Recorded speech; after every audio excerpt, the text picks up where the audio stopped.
How's it going, everybody? Welcome back to Talking Wolves. We're here for another match preview as Wolves are going to be travelling to Stamford Bridge on Sunday to face off against Chelsea in the Premier League. My name's Dave, and before we kick off, I'm going to introduce you to my guest, Finners. Finn, how's it going? Hello. Yeah, it's been a long time, hasn't it? Good to be back. I know, it's been a while, hasn't it? You're busy. You're too busy, man. But Wolves, obviously, preparing to take on Chelsea, Finn. We're both going to be there, aren't we? We are. Yeah, diehards, man. Gold season ticket holders. No plastics over here. Platinum.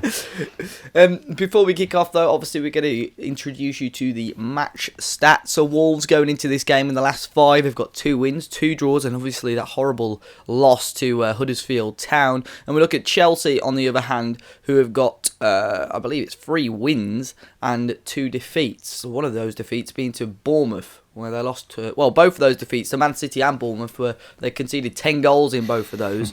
In both of them? Not in both of them, I mean both of them together. That would have been 2 10-0 wins. I don't think he'd still be in a job, to be honest. 10-0 losses, rather.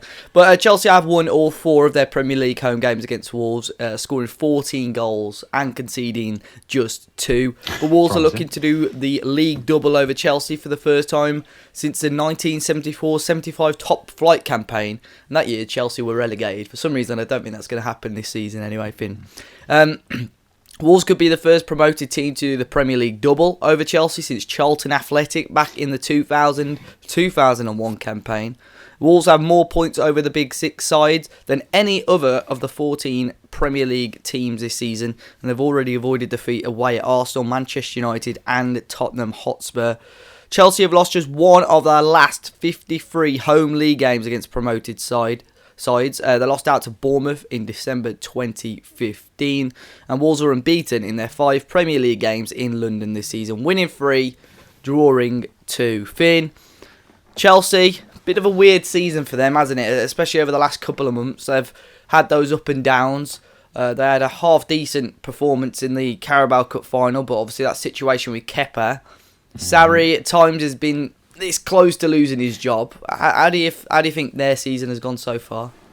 Yeah, to be fair, I always think this. A lot of people, it comes up with teams like Arsenal when they go, oh, you don't know what it's like to be an Arsenal fan, they're suffering. Any top 6 club has no reason to complain. The stuff they get to watch, it's like Europa League is like relegation for those top 6 teams. So if they're in that 5th or the 6th, it's been an awful season. And I think, where are they now? Are they crept back in? Are they 4th now? They're 6th, but they've got a game in hand. The thing is, though, they've got a game in hand, which if they win, they go back into the top 4. Right. So it has been pictures like this crisis, and especially the result against City and then against Bournemouth. They certainly don't help. You'd never catch us doing that with Bournemouth. Obviously, 4 points off them this season. Even we got a draw against Man City. So you never know. I mean, some of the stats there, like the promoted team ones, don't really concern me because, I mean, promoted teams, you're looking at performances like Cardiff and Huddersfield this season. We've been a freak of nature in that sort of promoted team bracket. With a lot of people raving about us. I wouldn't quite call us the best promoted team ever, but people have said it. Certainly up there challenging for that title. Not the Premier League title, the title of best promoted team. But yeah, it's a strange one. I mean, I saw with our goal at the weekend, it was on the 77 Club podcast, actually, shout out. The Chelsea away perspective saw our first goal against Cardiff, and said this is what we thought Sarri ball would be like: the 17 pass move, the patient play, the possession, just the little fast, almost tiki-taka-ish, Barcelona-ish type stuff. And it hasn't quite. I think at the start of the season, everyone was saying, okay, this is good, could be better. I think it was Tottenham then the first team to put a man on Jorginho, and that then just seemed to cause this collapse and the panic between Chelsea fans, and it was why isn't he changing it? Why are the subs always predictable? I saw that's a big thing for them. It's always Kovacic for Barkley for Kovacic. I think there was a big one where they losing to, I can't remember who it was to, one of the big clubs. It might have been Man United. Yeah, and he brought off a fullback for a fullback and just uninspiring subs. So he hasn't helped himself in some ways, but in a way it's similar to Nuno in that he came in with a philosophy. I mean, Wolves have had very, very few wobbles, but if you stick with it, I mean, Wolves haven't had too many bumps along the road to not be patient with it. But I think, once he gets his philosophy going, obviously it's going to be hard with no transfer windows now for them to do it in a year. But I think eventually they'll come good. We saw flashes of it at the start of the season. He does need to be adaptable in the way that it was almost stop Jorginho, pardon me, and stop Chelsea. I think they have sort of changed from that a little bit. But yeah, it's a good first season under a new manager, if you know what I mean. I think Arsenal are a similar position. They must be in fifth, are they? Or are they fourth? Yeah, they're fifth as well, yeah. So the new managers come in. It does take time. Fortunately for Wolves, it didn't take time last season. We had success straight away. But yeah, just got to be patient. But hopefully they need to be a little more patient tomorrow. Not tomorrow, Sunday. That's it. Well, as you say, a bit of a transition period, especially for such a big club. They've had quite a little bit of chopping, changing in recent years anyway. This is probably totally irrelevant, but I'm just looking at the stats for them over on One Football. They've scored 49 goals, I'd assume in all competitions, maybe just in the league. I think it's just in the league. 42 of those have come inside the box, seven outside the box, 0 goals from set pieces. I think how the Wolves play, how we sit quite deep against these bigger teams and try and restrict them from getting into the box. Into the box. I might be looking way too much into this, but that could work in Wolves' favour. That we're not allowing a team like Chelsea to get into the box, and only 7 of their goals in the league this season have come outside the box. I'd be interested to see what our stats are with that as well. I don't feel like we've scored too many outside the box. That is true. Let's have a quick look. Are they there? Yeah, goals 30. Yeah, we've only scored 2 outside the box, 1 from a set piece. Mad. That's strange, isn't it? So Neves is free kick, and then are they counting the FA Cup as well with his long range? No, I think this is just in the Premier League. Yeah, Moutinho's then was that just outside the box, maybe? Yeah, strange. Oh, that's a weird stat, isn't it? Actually, Yeah. I thought we would have scored more outside the box. But yeah, that was totally off topic. But you know, but regarding Wolves thing, obviously Nuno made loads of changes up against Cardiff City. Almost in preparation for this game and in preparation for the game against Manchester United. Now, from your point of view, do you think Nuno's going to almost, think, wow, that team did quite well, let's go with that again for Chelsea? Or do you think he's almost going to revert back to that sort of, I put in quotation marks, best 11 that we've seen for the previous weeks, that sort of 5-3-2 formation? Yeah, there's all the little things you just think straight away. Wing backs is a thing where people go, well, we get the more defensive minded players in there. Obviously, we know Doherty's one for a goal. He's not exactly like sitting back as a flat back 5 when we put Johnny and Doherty in there. But straight away, that would be positions that people would change. But then you look back and Vinagre started when we beat Chelsea early on in the season, when Johnny was injured. We've obviously got to make a change now. Ryan Bennett was very lucky not to be sent off, but he got had the ban anyway for the accumulation of yellow cards. That's a big one for me, whether Sace or Dendoncker goes in there. For me, I'm sort of edging towards Dendoncker the more I think about it, with Sace putting in such a great performance at the weekend. So changes wise, I think unless Jota's was an injury when he came off 30 seconds into the second half, I think you stick with the same top 2. Morgan Gibbs-White also started in that game that we beat Chelsea. Did he? He definitely got an assist at least, didn't he? Yeah, he did. I personally really love Vinagre. I think definitely Doherty in at right wing back. We can't go to Stamford Bridge with Traore at right wing back. As much as I'd love to see it and see the experiment, probably not best. Probably best to bring him on second half, almost like Arsenal away.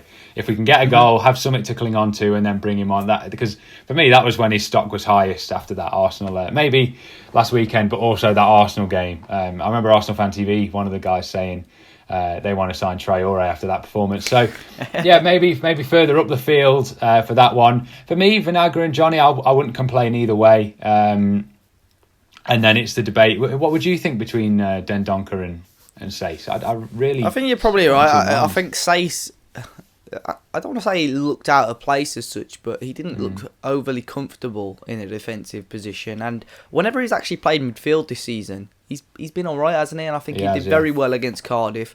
He's a bit of a silent assassin, just did what he needed to do without much fuss. So I think if you had to pick between the two, I'd probably stick Sace in midfield, Dendoncker at the back. But obviously then, Max Kilman, who's been in the squad a number of times this season. There's training videos of him. Yeah. And he's obviously training quite a bit with thing. I saw that in that little... You see that goal he scored as well? Yeah. He scored an absolute beauty, didn't he? So, I mean, that's a shout as well. If he still wants to sort of keep this solid midfield free, maybe this Max Kilman, big gamble. It's a hell of a debut, isn't it? Yeah. So I don't know, but I think you're right. So front two will be Jota and Jimenez, all being well. Back three, obviously we know Cody and Bolly's going to be there. That third position is going to be key. Doherty, I'd assume, will come back in, and I would assume Johnny would come back in, but Vinagre's performance, he did exactly what he needed to do against Cardiff. He knew that his game time was going to be limited for the rest of the season, so he had to grab it with both hands. So if we need a little bit of something going forward, Nuno might actually look at him and think, all right, come on, because he hasn't really had much chances since Johnny came back into the team. So I'm looking forward to that. But you are right. Obviously, with that, with the back three, and obviously that's a big issue. But goalkeeper wise, Finn, is John Ruddy going to keep his place, or do you think Patricio is going to come back in? Well, I think he revealed, didn't he, after the Cardiff game? It's not like Wolves at all. I mean, Nuno's normally so tight-lipped on all this stuff like that. But then he comes out saying, yeah, Ruddy's going to start tomorrow. And then Ruddy said, no, I think I won't be playing next weekend. So we're giving it away. I think there was a part of that. I know we kind of did, a lot of Wolves fans have discussed this, whether he was getting Ruddy's match sharpness up or whether he was just worried about the aerial bombardment, because me and you were there at Cardiff away this season. Patricio didn't deal with it that well at all. So whether he's tried to convince Patricio, I'm only dropping you because I'm getting Ruddy fit, and not that he was actually awful against Cardiff. Well, not awful, but I mean, he was at fault for their first goal. So yeah, I think Patricio will be back in. I think a Chelsea away suits him more than a Cardiff at home. Whether we're going to start swapping up goalkeepers depending on the style of play, that will be very strange. I don't think we will. I think it'll be Ruddy in the cup from now on. And Patricio back in at the weekend. Yeah, I can't really see Ruddy coming in this weekend. But if he was going with that sharpness thing, surely having a 2-week gap, he's still not going to be as sharp. You know what I mean? Like he was arguing. I know what you mean, yeah. So it's a strange one, but yeah, I'd go with whatever, don't mind. Out of interest, if we did get to the FA Cup final and Ruddy had been in goal for the quarters and semis, do you think he should start in the final as well? I mean, if we play Millwall in the final, if they get there, then maybe Ruddy in there. But yeah, if it's a Man City, probably Patricio in there, I think. Actually, Nuno's been a second goalkeeper, as we've said a lot of times. I think to do that for Ruddy to get all the way, I mean, he has made some mistakes along the way, but I think it'd be cruel. But it would be cruel. He is ruthless. Nuno is ruthless, and would Fosun be happy if he made a howler in the final? They then can't show the rest of China that they won the FA Cup and all that. It does a lot for the brand. So I don't know. I don't think I could tell John Ruddy that he's dropped. Whether Nuno would do it, I'm not sure. But if it was me, I won't be able to look him in the eyes and tell him if we got there. Well, maybe we can keep that discussion for if we get to the FA Cup final. Obviously, Wolves got the big quarter-final next week, which we'll have the preview and so on for. Moving on now, we'll look at the match score predictions. We put a tweet on Twitter, obviously, this morning. We got a few predictions coming in from you guys. So Amari Carlin thinks it'll be 3-2 to Wolves. Sharma thinks it's going to be 2-1 or 1-0 to Wolves with a controversial late winner from Willy Bolly again. Liam Williams thinks it'll be 2-0 with Jimenez and Doherty grabbing the goals. Richard thinks it's going to be Wolves 2, Chelsea 1. Trev thinks it's going to be the same result as the Tottenham game, winning 3-1 after going 1 goal down. Wolves AW, I think he's called Generation Oz, thinks it's going to be 4-1 Wolves. A bit optimistic. Has anyone gone even a draw there? Very optimistic. Robbie has gone 1-1. Okay. Bradford Wolf has gone 1-1 as well. Someone's gone 3-0 Chelsea with a winky face. I think he's hoping that it's going to be reverse psychology there, but you know. And then Play Wolves has gone 3-2 to Wolves. Dendonka late winner. Finn, hand it over to you. What's your score prediction for the game? I should remember to do this in preparation. Off the top of my head now, I'll say 2-2. If I could win this week, I'd rather get smashed this weekend just to scrape through against United. I don't think a game's ever meant more to me than next weekend will. Hating Man United as I do, I feel bad, but I'm also almost not as bothered about this weekend. But at the start of the season, you think Chelsea away would be so up for it. But yeah, I'd lose 6-0 tomorrow if it means we go through in the FA Cup. But I'm making the trip down there. We may as well get something. I'll go for 2-2. Yeah, 2-2. Who shall I go score? Vinagre last minute winner if he comes on. If not, Jimenez brace. So Vinagre to score. Wolves get a 2-2 draw. I think he's going to come on. Yeah, 10 minutes to go. We need a goal. He's going to come on. Rainbow flick, bang. I think I'll back a 1-1 draw. I'll go with Jimenez. I think Raul's going to bag one again, and Hazard for Chelsea. But is Chelsea's Europa League game midweek going to give them a little bit of fatigue for the match up against Wolves? Who's going to start in the back three and who's going to start in goal for Wolves? Let us know your thoughts in the comment section down below alongside your score predictions. As always, guys, make sure you hit the like button and subscribe to the channel. We'll have all the post-match content up as soon as it's ready, and hopefully you enjoyed the rest of your weekend. Until then, though, guys, I will see you all very, very soon.